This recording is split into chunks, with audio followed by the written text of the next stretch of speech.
Sebelumnya, Assalamualaikum warahmatullahi wabarakatuh. Baik, pada materi hari ini akan dijelaskan tentang kelompok sosial yang diperuntukkan untuk siswa-siswi SMA atau MA kelas 11. Materi ini ada pada pokok bahasan kompetensi dasar 3.1.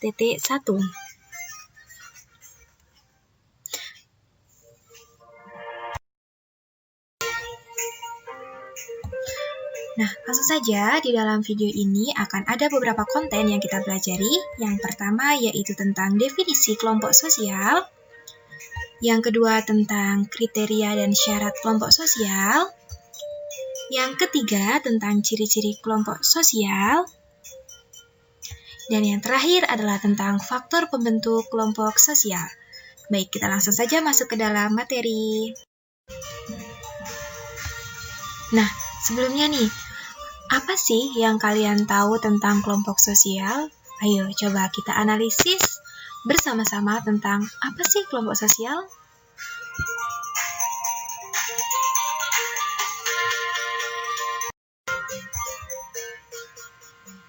Nah, ternyata menurut para ahli, kelompok sosial adalah, menurut Paul B. Harten, adalah kelompok berarti sekumpulan manusia yang secara fisik berkumpul. Misalnya, sekelompok orang yang sedang menunggu bus kota. Berarti, dalam hal ini, menurut Paul B. Harten, yang bisa disebut sebagai kelompok hanyalah orang yang bertemu secara langsung.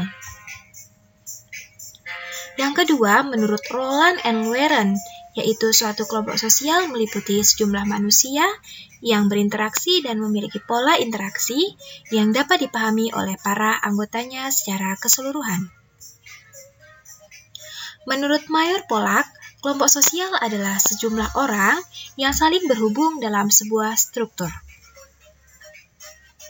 Menurut Willahucci, kelompok sosial merupakan suatu unit yang terdiri dari dua orang atau lebih yang saling berinteraksi atau saling berkomunikasi.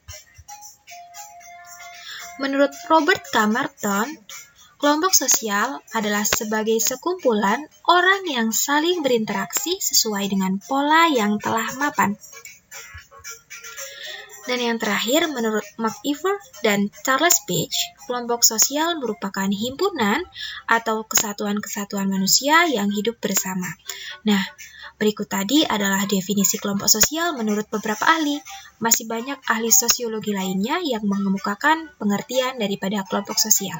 Silakan kepada anak-anak untuk mencari tahu definisi kelompok sosial menurut para ahli sosiologi yang lain.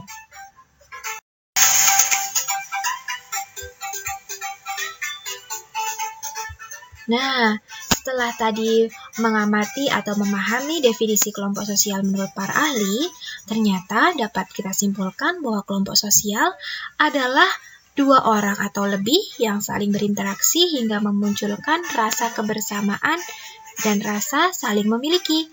Berarti, kelompok di sini adalah sebuah perkumpulan terdiri dari dua orang atau lebih, di mana orang atau anggotanya dari kelompok itu saling berinteraksi atau saling berkomunikasi, hingga hasil daripada interaksi yang dilakukan memunculkan rasa kebersamaan. Nah, maka dari itu biasanya di sini kelompok sosial anggota-anggotanya memiliki rasa saling nyaman, rasa saling memiliki, dan selalu ingin bersama.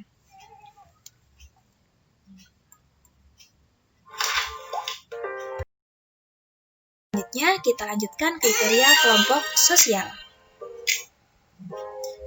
Nah, kali ini adalah kriteria kelompok sosial menurut Robert K. Merton. Jadi, sebenarnya, kelompok kriteria atau syarat atau yang disebut sebagai unsur-unsur daripada kelompok sosial itu terdapat beberapa pendapat para ahli yang mengemukakan. Kali ini kita akan membahas menurut Robert K. Merton.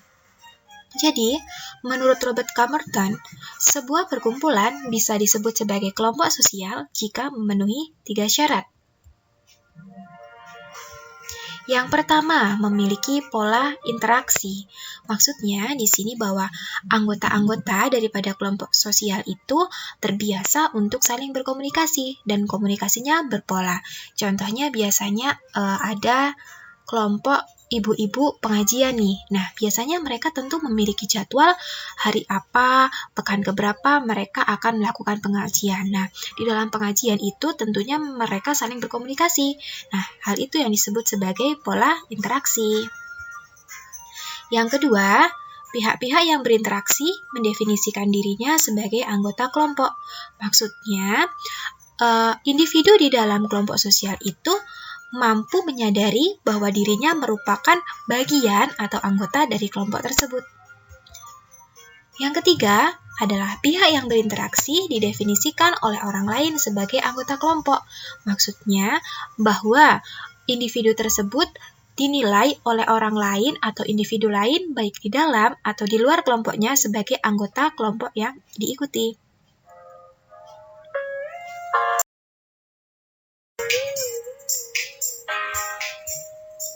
Nah, yang selanjutnya ada syarat kelompok sosial menurut Suryono Sukanto. Syarat kelompok sosial di sini berarti sama seperti kriteria kelompok sosial. Sebuah perkumpulan dapat dikatakan sebuah kelompok menurut Suryono Sukanto jika memenuhi 5 syarat. Syarat yang pertama adalah adanya kesadaran sebagai bagian dari kelompok yang bersangkutan. Di sini berarti individu itu harus menyadari bahwa dirinya merupakan bagian atau anggota dari sebuah kelompok yang ia ikuti. Yang kedua, ada hubungan timbal balik antara anggota yang satu dengan yang lainnya di dalam kelompok itu. Ini artinya bahwa antar anggota kelompok itu harus terjadi interaksi dan komunikasi. Yang ketiga, adanya suatu faktor pengikat yang dimiliki bersama oleh anggota-anggota kelompok, sehingga hubungan di antaranya bertambah erat. Maksudnya di sini kelompok sosial itu antara satu anggota dengan anggota yang lain memiliki suatu faktor pengikat. Suatu faktor pengikat itu bisa kesamaan kepentingan, bisa kesamaan daerah, bisa kesamaan hobi dan sebagainya yang membuat hubungan di antara satu anggota dengan anggota lainnya itu akrab. Nah, sebagai contohnya nih, ketika ada sebuah kelompok yang mereka sama-sama menyukai boyband Korea atau K-pop. Nah, tentunya ketika mereka mempunyai hobi yang sama atau kegemaran yang sama, mereka akan nyaman ngobrol bersama. Dari dengan ngobrol bersama tersebut mereka nyaman, maka akan bertambah erat. Nah, bertambah erat itu faktor penyebabnya ada faktor pengikat, yaitu kesamaan hobi. Yang selanjutnya memiliki struktur, kaidah, dan pola perilaku yang sama. Maksudnya di sini bahwa kelompok sosial itu memiliki struktur, ada ketua, sekretaris, bendahara, dan anggota. Dan memiliki kaidah berarti kelompok sosial itu memiliki tata tertib. Dan yang terakhir memiliki pola perilaku yang sama.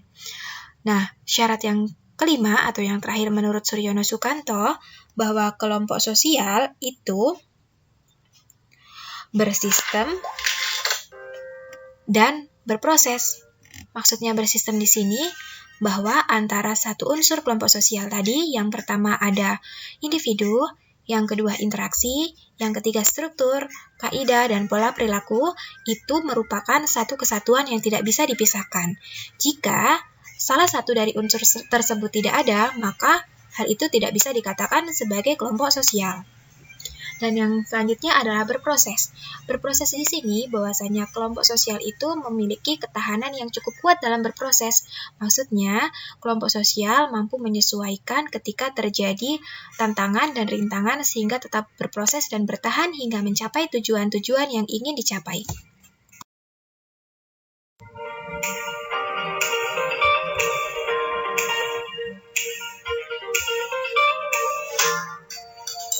Nah, yang selanjutnya ada ciri-ciri kelompok sosial. Ciri-ciri di sini bisa kita gunakan untuk menganalisa atau melihat apakah perkumpulan itu bisa disebut sebagai kelompok sosial. Nah, ciri yang pertama yaitu mempunyai kepentingan bersama. Maksudnya, sudah tentu orang-orang atau anggota yang berada di kelompok sosial itu mempunyai kepentingan yang sama untuk dicapai. Contohnya adalah kelompok sosial pendidikan atau SMA 1 Ambarawa. Nah, tentunya antara satu unsur dengan unsur yang lain atau anggota dengan anggota yang lain atau siswa dengan siswa yang lain mempunyai kepentingan yang sama, yaitu ingin menimba ilmu di SMA 1 Ambarawa. Yang selanjutnya mempunyai norma atau peraturan yang tegas sebagai pedoman tingkah laku, sehingga dapat mengatur hubungan antar sesama anggotanya, bahwa di sebuah kelompok sosial itu pasti ada tata tertib atau norma, baik itu norma tertulis atau tidak tertulis, yang itu menjadi pedoman dalam anggota kelompoknya bertingkah laku. Yang ketiga, yaitu mempunyai struktur sosial, di mana setiap anggotanya mempunyai status dan peran masing-masing. Ini tadi yang disebut bahwa di dalam kelompok sosial ada struktur ketua, sekretaris, bendahara, anggota, dan sebagainya, di mana masing-masing mempunyai peranan tersendiri. Yang keempat adalah terdapat interaksi dan komunikasi di antara para anggotanya. Yang kelima, mempunyai struktur sosial untuk membagi-bagi tugas bagi masing-masing anggotanya. Nah, pada poin kelima ini penjelasannya sama seperti poin ketiga ya. Yang keenam, kelompok sosial merupakan satu kesatuan yang nyata yang dapat dibedakan dengan kelompok-kelompok yang lain. Maksudnya di sini bahwa sebuah kelompok pasti mempunyai ciri khas untuk membedakan dari kelompok lainnya, seperti kelompok sosial pendidikan SMA 1 Ambarawa tentunya mempunyai ciri yang berbeda untuk membedakan dengan kelompok sosial pendidikan SMA Negeri 1 Pringsewu. Nah, selanjutnya masih ada satu lagi ternyata, yaitu setiap anggota mempunyai motif yang sama dalam kelompok sosial. Nah, di sini penjelasan poin terakhir hampir sama dengan penjelasan poin yang pertama, bahwa anggota mempunyai kepentingan atau tujuan atau motif yang sama di dalam kelompok sosial.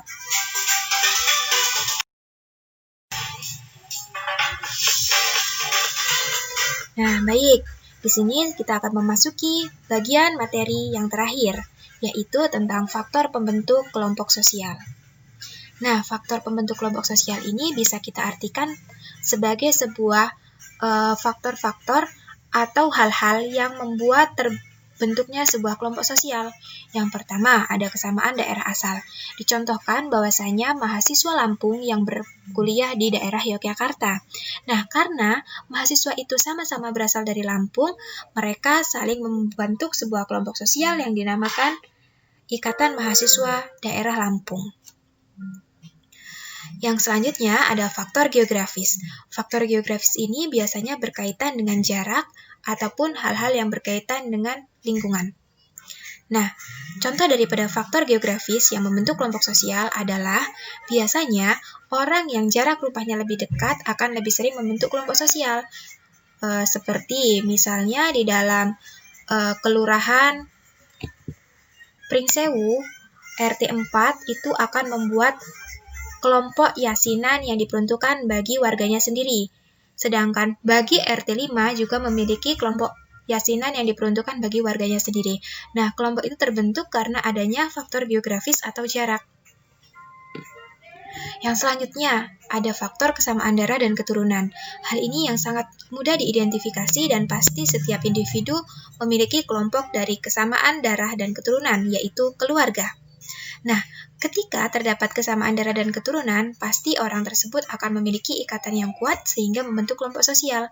Nah, lebih besar daripada keluarga biasanya diidentifikasi sebagai trah, yaitu adalah silsilah keluarga yang sudah panjang atau sudah jauh tetapi membentuk sebuah kelompok agar tetap bisa berkomunikasi dan mempertahankan eksistensi keturunannya. Nah, faktor yang terakhir yaitu faktor kesamaan kepentingan. Ini yang paling marak di era modern ini. Biasanya, seseorang membentuk kelompok sosial di era modern ini didasarkan pada adanya kepentingan. Jadi, contohnya adalah Ikatan Dokter Indonesia. Di sini yang menjadi anggotanya adalah seorang dokter.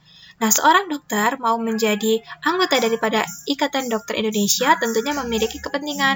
Bisa supaya bertambah keilmuannya dengan berdiskusi dengan sesama dokter, bisa dengan memperluas jaringan, dan sebagainya.